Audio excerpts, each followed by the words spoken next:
Hi, Dr. Avinash here, and in this video I am helping you with chapter number 5 of pharmacology. काफ़ी limited questions यहाँ से आते हैं. ये actually pharmacotherapy का एक एस्पेक्ट है. ठीक है, तो सबसे पहला क्वेश्चन जो आपको याद रखना है, ये MCQs के लिए इम्पॉर्टेंट है, वो है ड्रग डोसेज. डोज का मतलब क्या होता है? कितना ड्रग देने के बाद हमें चाहिए उतना रिस्पॉन्स आएगा किसी भी पेशेंट में, उसका नाम है dose. Dose is the appropriate amount of drug that needs to be given or needed to produce a certain degree of response in a given patient. अब आपको क्या एक्शन चाहिए, आपको कौन सा रिस्पॉन्स चाहिए, उसके हिसाब से डोज चेंज होता है.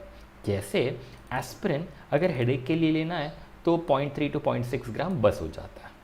अगर एंटीप्लेटलेट एक्शन करना है तो 60 to 150 mg पर डे बस हो जाता है. और अगर एंटी इन्फ्लेमेटरी एक्शन चाहिए जैसे रूमेटॉइड आर्थराइटिस में तो 3 to 5 ग्राम्स पर डे हो जाता है कि नहीं. सिमिलरली डोसेस प्रोफाइलैक्टिक हो सकते हैं, डिसीज़ होने के पहले देने जाने वाले. थेराप्यूटिक हो सकता है डिसीज़ होने के बाद वाले, या टॉक्सिक डोज भी हो सकता है सेम ड्रग का ऐसा डोज जिससे पॉइजनिंग हो जाए. अब ये ड्रग का डोज किस चीज़ पे डिपेंड करता है? उसके पोटेंसी पे. पोटेंसी का मतलब होता है कितना पावरफुल वो ड्रग हो. मतलब क्या? Concentration eight which the drug should be present at the target site. जहाँ पे एक्शन होने वाला है वहाँ पे कितना कॉन्सेंट्रेशन में ड्रग होना चाहिए, उसके फार्माकोकाइनेटिक प्रॉपर्टीज़ क्या है, उसके ऊपर डिपेंड करेगा पोटेंसी. और पोटेंसी के ऊपर ड्रग का डोज डिपेंड करेगा. अब हम करते क्या है कि 100 लोगों को ले लिया, सबको एक फिक्स्ड अमाउंट ऑफ ड्रग दे दिया और हमने एक्शन को क्वांटिफाई कर लिया. और एक बार आपको एक्शन कितना होता है वो पता चल गया, उसके बाद हमने एक एवरेज निकाला. सो हम जो भी डेटा निकालते हैं रिसर्च के दौरान वो एक एवरेज पेशेंट के लिए होता है. अभी आपका पेशेंट एवरेज शायद ना हो, आपका पेशेंट के लिए जो एवरेज डोज हो वो शायद कम हो या ज़्यादा हो सकता है. तो आपको भी ये याद रखना है कि जो ड्रग हम देने वाले हैं ऑलमोस्ट 90% लोगों के लिए काम करेंगे, 5% लोगों के लिए कम काम करेंगे और 5% के लिए बहुत ज़्यादा काम कर जाएंगे. तो इसके लिए कुछ डेफिनेशंस आपको याद रखने हैं. एक है स्टैंडर्ड डोज. स्टैंडर्ड डोज का मतलब ऐसा दवाई का डोज जो काफ़ी ज़्यादा पेशेंट्स को चल जाता है. Same dose is appropriate for most patient. The variations in the action of the drug is too less and the safety margin is too much. मतलब थोड़ा कम ज़्यादा हो गया तो चल जाएगा, कुछ ज़्यादा फ़र्क नहीं पड़ेगा. जैसे oral contraceptive pills, penicillin, chloroquine, mebendazole, थोड़ा कम ज़्यादा चल जाता है. एक की जगह पे थोड़ा एक्स्ट्रा किसी को कम हो गया चल जाएगा. रेगुलेटेड डोज का मतलब होता है एक ऐसा ड्रग जो बॉडी के फंक्शन को फाइनली रेगुलेट करने के लिए बनाया गया है और ये फंक्शन हम आसानी से मेजर कर सकते हैं. एग्जाम्पल लेते हैं, समझ में आ जाएगा. एंटी हाइपरटेंसिव्स, ये हमारे बॉडी के कौन से फंक्शन को कंट्रोल करता है? ब्लड प्रेशर को. इजीली मेजरेबल है कि नहीं. हाइपोग्लाइसेमिक किसको कंट्रोल करता है? ब्लड शुगर लेवल को. इजीली मेजरेबल है ऐसा. सो इसके लिए ना हम रिपीटेड मेजरमेंट लेंगे और वो हिसाब से हमारा ड्रग का डोज कम या ज़्यादा करेंगे. सिंपल. तीसरे वो ड्रग्स होते हैं जिनका रिस्पॉन्स मेजरेबल नहीं है, बट रिसर्च से हमें पता चला है कि सर्टन रेंज में, मतलब कॉन्सेंट्रेशन होना चाहिए एक रेंज में प्लाज्मा में, ये ड्रग जब भी एक्स अमाउंट में होता है, एक्स कॉन्सेंट्रेशन में होता है तो सबसे अच्छा रिस्पॉन्स आता है. तो स्टार्टिंग में हम क्या करते हैं, एवे एक तुक्का वाला एम्पिरिकल डोज देते हैं. फिर हम ड्रग का कॉन्सेंट्रेशन मॉनिटर करते हैं एंड एक बार आपको ड्रग का कॉन्सेंट्रेशन पता चल जाए देन यू कैन डिक्रीज और increase the dose as required.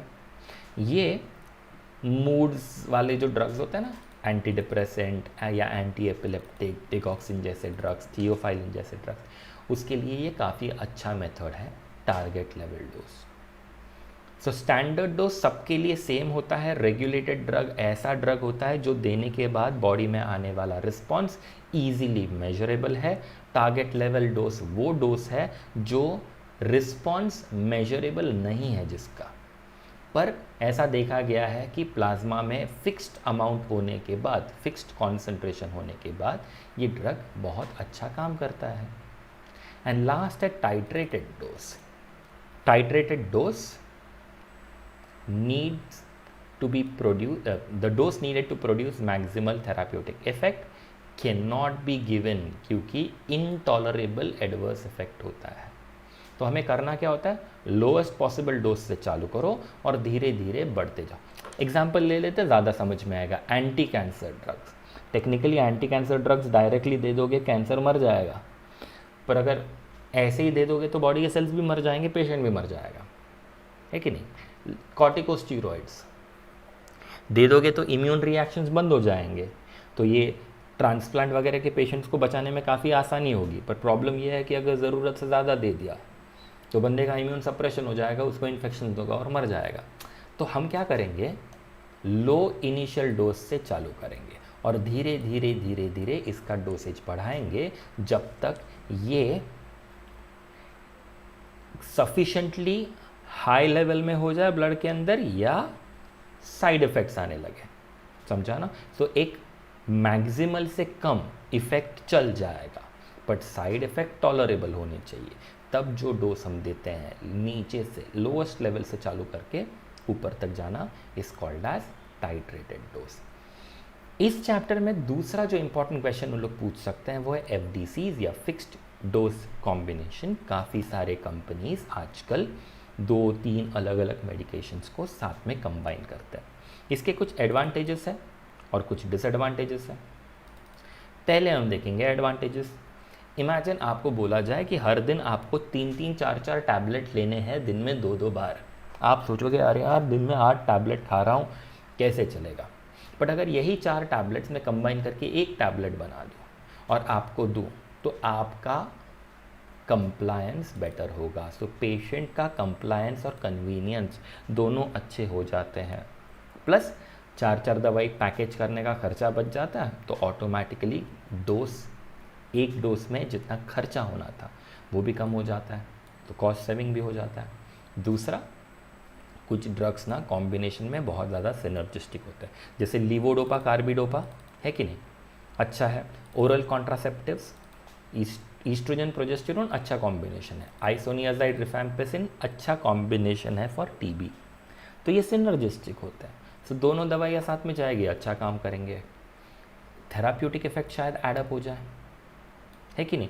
जैसे एम्लोडिपिन प्लस अटेनोलॉल दोनों मिलके अच्छा एंटी हाइपरटेंसिव की तरह काम करेंगे। एंड ऐसा भी देखा गया है कि एक का साइड इफेक्ट दूसरे के साइड इफेक्ट को काउंटर एक्ट करता है। जैसे थायराइड्स जो है ना, वो पोटाशियम का लॉस करवाता है, आपको तो पता होगा ही। साथ में पोटाशियम स्पेरिंग डायूरेटिक दे दो तो पोटाशियम का लॉस नहीं होगा, तो थायराइड्स की वजह से होने वाला हाइपोकलीमिया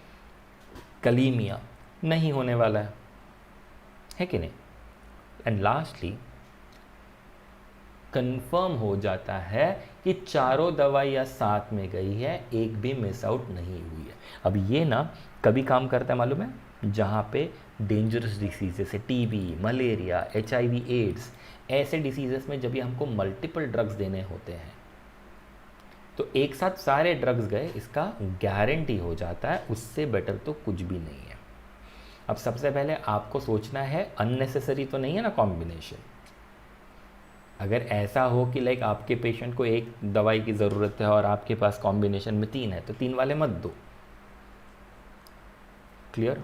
so don't give more than necessary medication. Clear.